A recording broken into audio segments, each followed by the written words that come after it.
As the pace of regional diplomacy accelerates, Algeria's position in itself as at the heart of a shifting African landscape. Tonight, we focus on a visit that could redefine regional partnerships. Chadian President Mohamed Idriss Déby Itno in Algiers, a visit marked by dozens of agreements, ranging from energy, infrastructure, security to trade. But beyond the signatures and official statements, the real question is this one.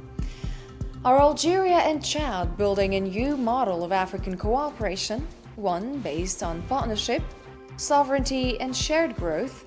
Algiers is also pushing forward major domestic projects aimed at strengthening food security and reducing the reliance on imports. So how do these internal and external dynamics connect? And what do they reveal about Algeria's broader strategy in Africa? The answer with tonight's guest right after the jingle.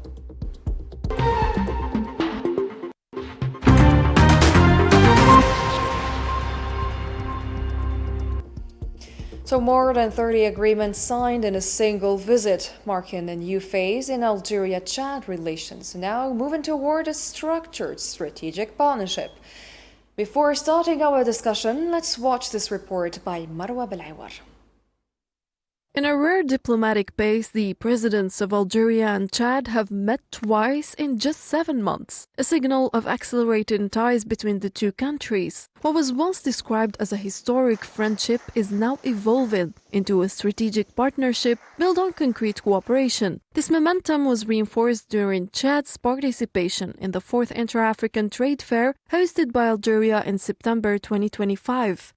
President Abdelmajid Tebboune described the latest developments as a key step toward a comprehensive partnership, while Chadian President Mohamed Idriss Déby Itno referred to a transition toward a new generation of strategic cooperation. Over 30 agreements and memoranda of understanding were signed, covering knowledge, resource development, economic integration and security. Energy cooperation is among the leading sectors, with agreements on exploration, production, transport and training signed earlier this year in N'Djamena. Beyond energy, Algeria's diversification strategy and Chad's development needs are creating growing economic complementarity between the two sides. The partnership also carries a strong logistical dimension. As a landlocked country, Chad sees Algeria as a key gateway to Mediterranean and European markets. This explains its support for the Trans-Saharan Highway project designed to connect the Sahel to North Africa and beyond. A direct air link between Algiers and N'Djamena has also strengthened connectivity between the two capitals. Algeria is additionally expanding training programs for Chadian professionals across multiple sectors, reinforcing long-term cooperation. Algeria and Chad are now moving from symbolic ties to a structured partnership focused on development, connectivity, and shared regional interests. So from historic friendship to strategic partnerships and ties, and tonight we're going to discuss all of these dynamics with our guest, Mr. Hamoud Salhi, political science professor and associate dean of international education at California State University. Thank you for being with us tonight. It's a pleasure, Mariam, and thank you for the invite. Always a pleasure to have you, Mr. Salhin. Maybe to start, we have seen that more than 30 memoranda of understanding were signed between Algeria and Chad in just one single visit. Can we now speak perhaps of a fully fledged strategic partnership between Algeria and Chad? Yes, we do. And the total agreement signed between these two countries, a partnership that started in years, in almost over a year now, has, after 4 visits, we have the outcome. We are definitely moving towards implementation. The framework that came out of this visit signals that the two countries are ready, and the next step is to implement. And both parties want the implementation. You could see this from the type of agreements they have signed, and also from the areas that they have also concluded discussion, including energy and security and others. But what are the key indicators that this relationship has moved beyond traditional cooperation? So there is a context for this. We are what I call, or a lot of people call, at a very important, critical juncture in international law and international order. We are in a post-Gaza, post-Ukraine environment and post-COVID environment where we have, the world has, countries have concluded that the best way to develop, to grow, is to translate political ideas into economic realities. And to look at the world from the perspective of national independence, but that independence moved from political to economic independence. Algeria is very well known for that. So that's the context in general. Then the other context is, what does this relationship represent in the context of Africa? And what we have seen in recent years, we have seen coups in several countries of in Africa, but we also have a new trend that questions the relationships, particularly Chad and Niger, that questions the relationship that exists between the African countries and the Europeans, or for that matter, the Western world. And they wonder, particularly what's happening on the streets. We have this anti-colonial sentiment that wanted a relationship with Europe, or for that matter with the United States and other countries, on equal footing, a relationship that is sort of based on the notion that Africa should not be a source of extracting raw materials, or continue to be enhancing or developing or extending the colonial oppression. So when you look at the context to Algeria and how Algeria approaches international trade, or for that matter, international relations, there is a clear understanding between the two parties that this relationship is based on a mutual benefit. There is a respect for the sovereignty of each nation. And more than anything else, Algeria has been leader and has always sort of maintained a principle of respecting country sovereignty, non-interference in the internal affairs with other countries, working as partners, not as dependent. So that is very important. And then when you look at the areas, an area that to me it really reflects what I do and I see it on a daily basis. And I'm starting from maybe the last item of when you look at this relationship, is the formation of personnel or human resources. There are, according to certain sources, there are 6,000 students from Africa in Algeria today, 5,000 of them on a scholarship. When you look at the new elite, or the people that are in Chad who are having positions, economic positions, several of them are graduates of Algerian universities. And this is not just from the political science or the School of Law, but also in areas of health, in areas of sciences. So you have, that is one area that is sort of that the Algerian, or one of the areas that will be expanded is help or assist or create bridges for research for human resource development. The other area that you see is in areas of the infrastructure. The reports talk about the Trans-African highway in Nigeria that links the east of Africa to the west of Africa. But the other factor that shows how Algerians are very interested in that, As you know, and the report Marwa specifically mentioned, Chad is a landlocked country. Yes. So Algeria has made special sort of arrangement or special treat for the Chadian export to use the port of Jijal. That is very significant. In addition to the transports and the development of formation of human resources, professional development for humans, there is also the area that we all talk about is the hydrocarbon.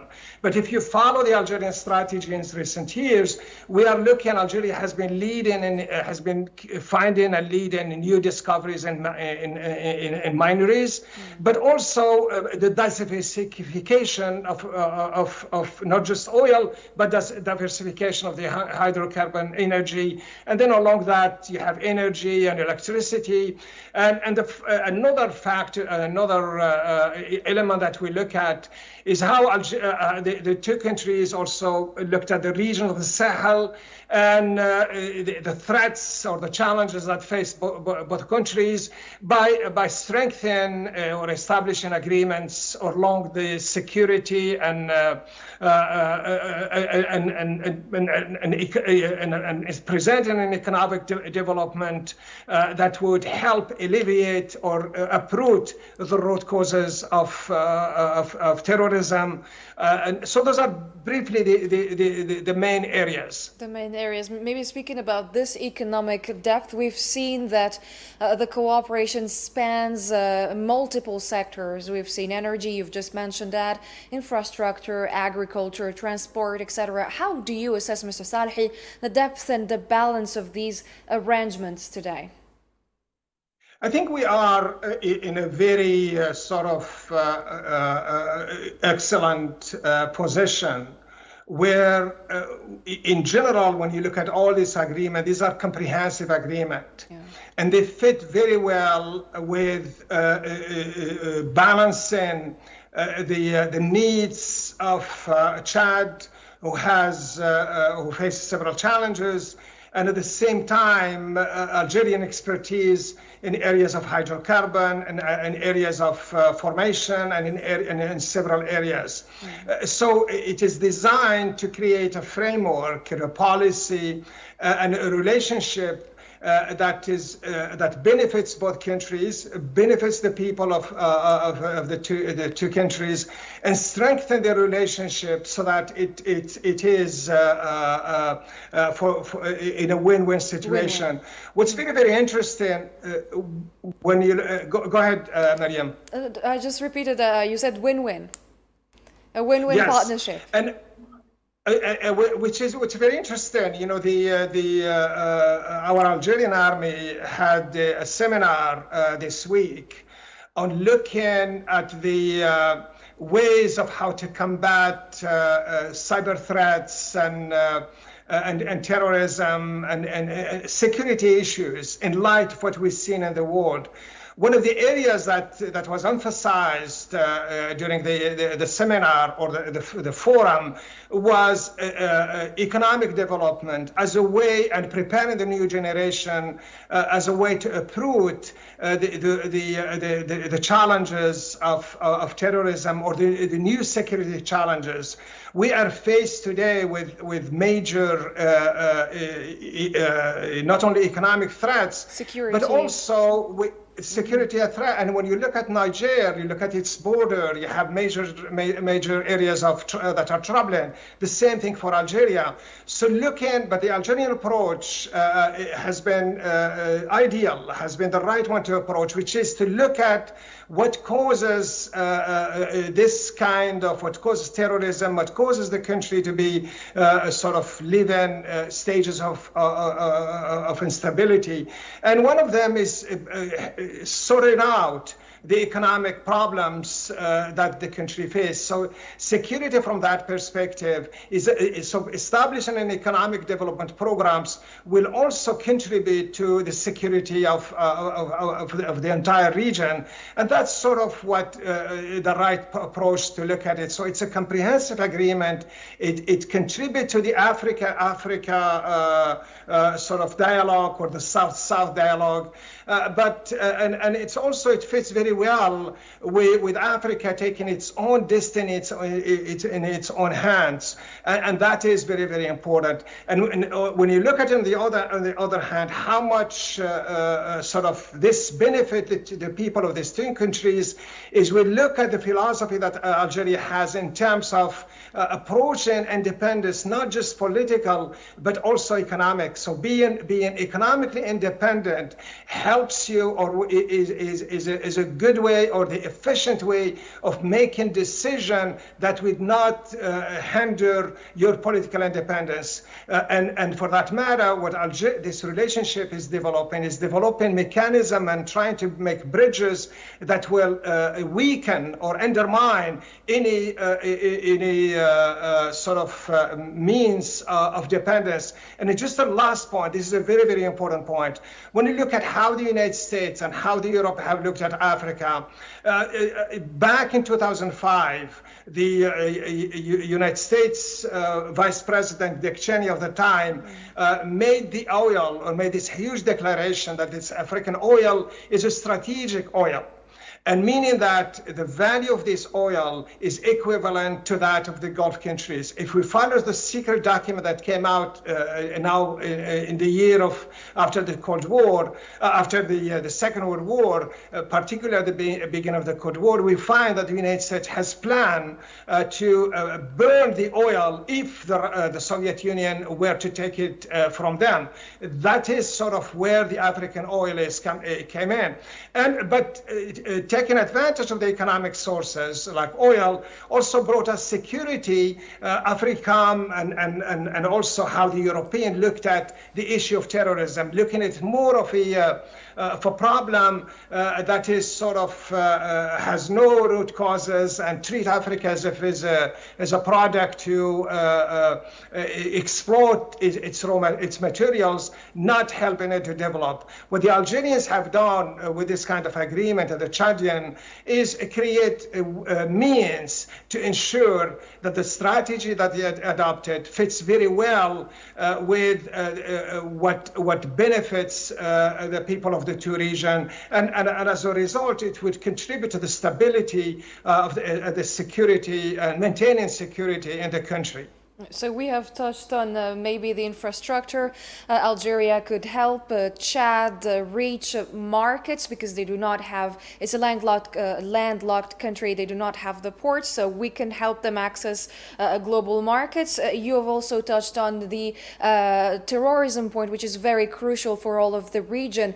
This question is vital, and so economic development will help Algeria, Chad, and African countries to fight against terrorism and security threats. And maybe can we now speak about an Algerian model of security, a comprehensive security that could be exported to the rest of the countries to follow suit? So just look at the results and the challenge that Algeria has faced and what's happening in Algeria. We have had stability for decades now, and we moved beyond the decade of the 90s. And in part due to the kind of policy that we have adopted.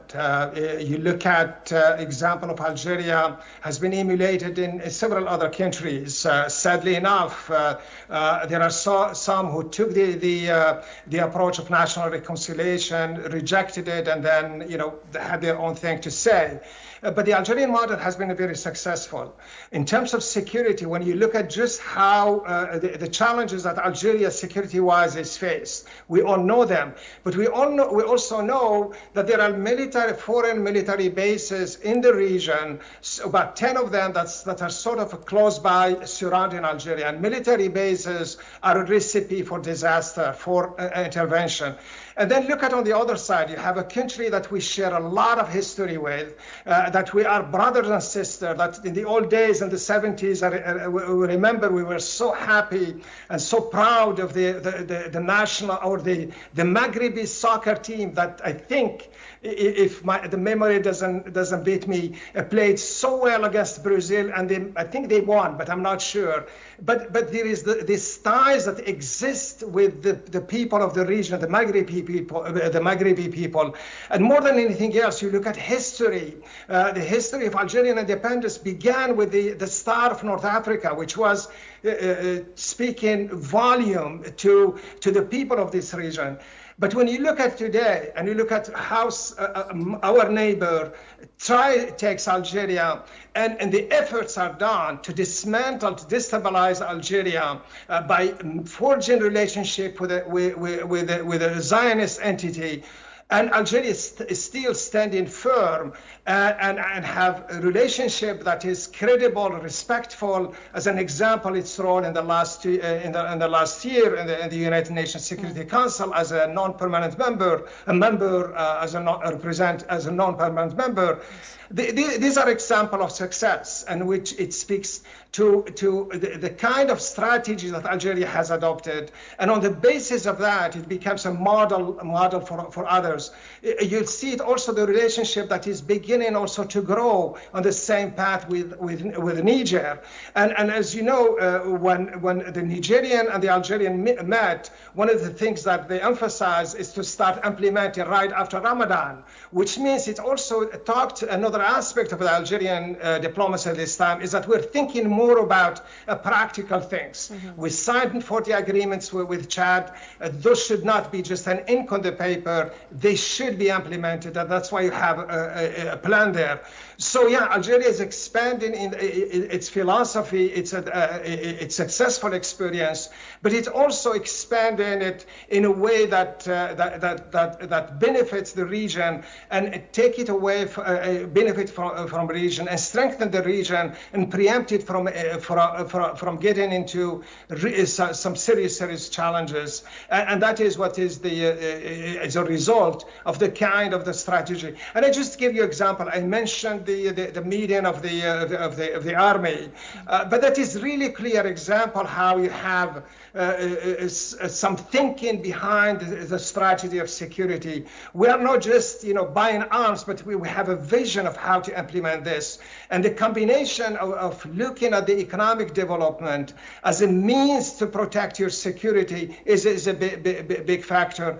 And to Algeria, this is very important. But just imagine how much money we're spending on our borders, and not just us, but the other party as well. If we are in a peaceful situation, that could be used for other things. And President Tebboune once mentioned that how it's very important that we have security and peace with our neighbors, and that's because it brings not only peace but also more economic development for the country.